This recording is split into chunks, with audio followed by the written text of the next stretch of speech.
everyone. Welcome to Thursday Thoughts. On Thursday Thoughts, I talk about business.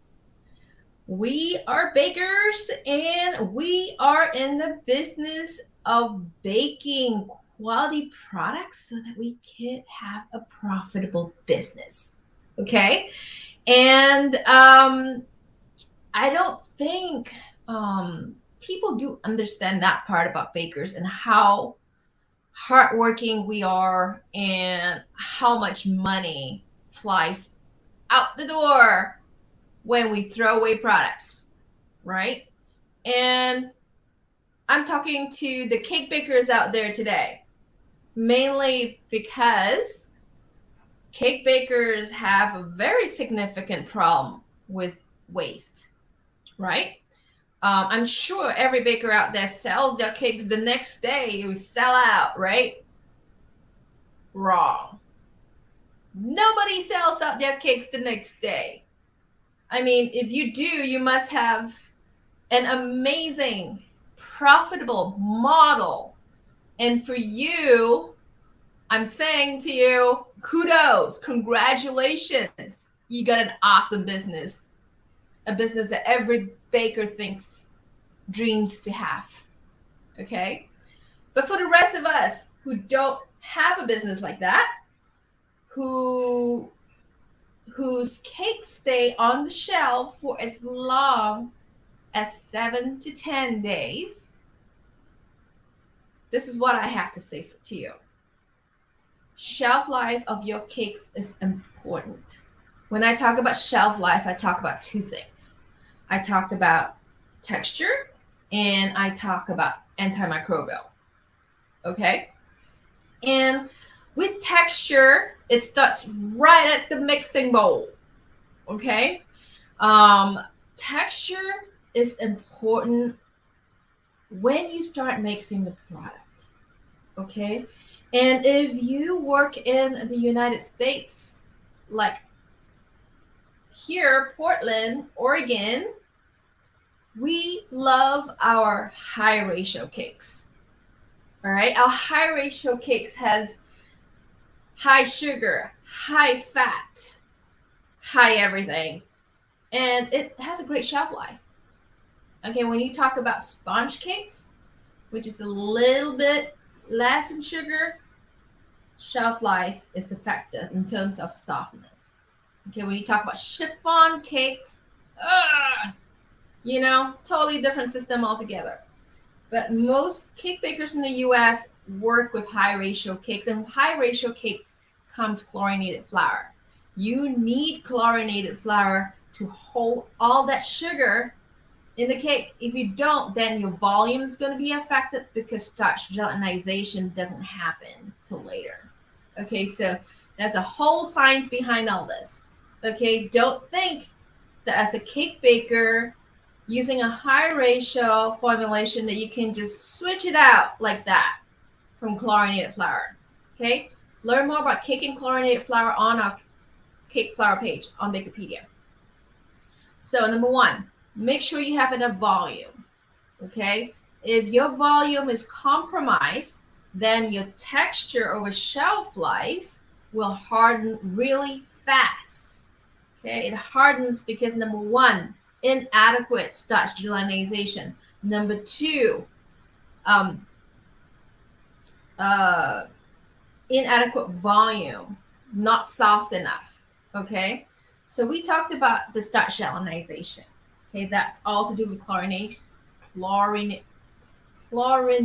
of the flour. And you need to use chlorinated flour with high ratio cakes. There's just no go around it, right? Unless you do the pre-gel starch, and that's a whole other discussion altogether. All right. Let's say you use chlorinated flour. Don't go away from that. Number two, volume. All right. Make sure there's enough air cells in there and enough air cells that are homogeneous. Okay, why do I say homogeneous? Homogeneity comes from emulsifiers. So you need to use emulsifiers to get that fluffy texture. Okay, If you're new to this and you're thinking about developing something for the cake industry and you're totally new, you're like, Lynn, I don't want to use chlorinated flour. I don't want to use PGMEs. I don't want to use anything that sounds like aluminum. I'm like, please go do your research on Bakerpedia and understand what these do. Okay? If you want to develop a clean line of cakes, you got to put a lot of science behind it. It's not impossible, right? But you need to do the work. You need to do the science, okay? And understand what's clean, what's dirty or dirty, what's FDA approved. Well, you shouldn't be using anything that's not FDA approved. And we list all the ingredients and the FDA status on our website so that you can learn about those when you have the time. Okay. Understand why these things are in the cake formulation in the first place. Okay. And to me, I sum it down to two things. All right. Texture and antimicrobials, so that you can keep your cakes longer on the shelf, so that you don't throw away more money when your cakes get moldy or they harden. Okay, they dry out and they harden. The number one thing I see about mousse cakes on the shelf, it's not moldy, is they get hard and they get crumbly and they taste like, you know, when I eat cakes like that, I'm like, wow, the baker has no idea how to improve its texture. Okay, so texture is caused by starch gelatinization, solid starch gelatinization, and volume provided by emulsifiers. Okay, these two things are really important at the mixing stage. All right. Another thing you can do to prevent starch retrogradation is add amylase or enzymes. And this can be provided by your cake ingredient suppliers. Okay, they have softening agents or systems for your cakes. All right, sometimes those softening systems may include an antimicrobial like potassium sorbet. Okay, don't use Calpro. I know you have Calpro on hand, but the reason why Calpro stays in bread and potassium sorbet stays in cakes is because potassium sorbates affect yeast. Okay, but potassium sorbate is actually a more effective preservative than calcium carbonate. Okay, so we've done texture. Let's talk about antimicrobial. Okay, potassium sorbate is a way to go. And for you to use potassium sorbate at the level that we recommend, you need good GMPs as well.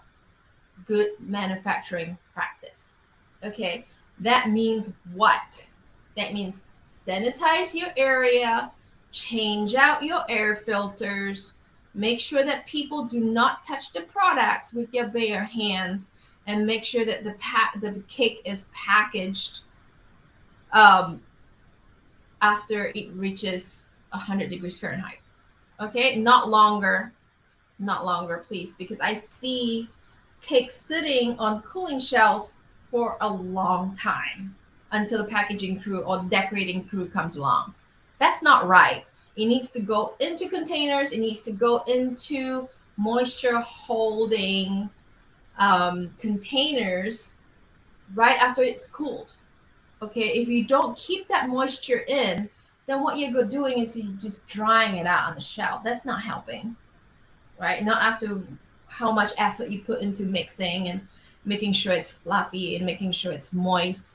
You know, don't dry it out. Plus, the longer it sits on the shelf, the more mold spores it collects. Okay. If you don't know about mold spores, let me tell you, they're everywhere. Okay, they're everywhere. They're in your air, especially if you are a bakery. The flour that is flying in the air, which happens in all bakeries, have the ability to cultivate more mold spores. Okay, so there's no way for you to get away from mold spores in the air. Okay, as at your level as a cake baker. Okay, so cool as little as possible, package as quickly as possible. That's my recommendation. Okay, and think about antimicrobial packaging. All right, antimicrobial packaging like MAP and the products from So Fresh have been proven to extend shelf life by 30 days. Okay, so think about that.